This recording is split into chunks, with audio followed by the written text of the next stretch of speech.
قلب من مثل یک کوزه سفالیست، لب به لب از بوی گندم و خاک.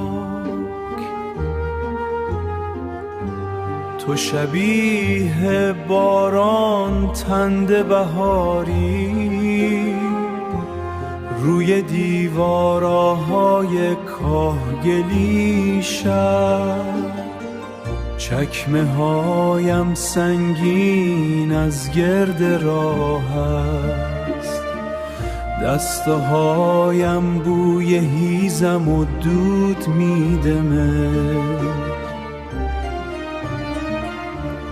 اما در سینه‌ام چیزی میتپد که با هیچ بادی سرد نمیشود. تو تمام منی و من هیچم، مثل رودی که به دریا میرسد.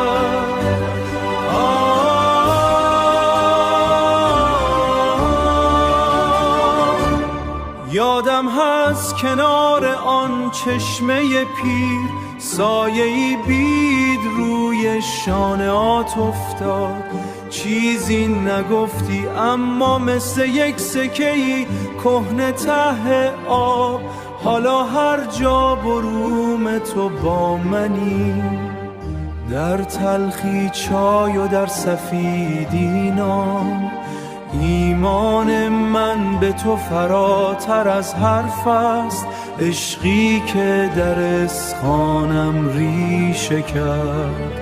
تو تمام منی و من هیچم، مثل رودی که به دریا میرسد.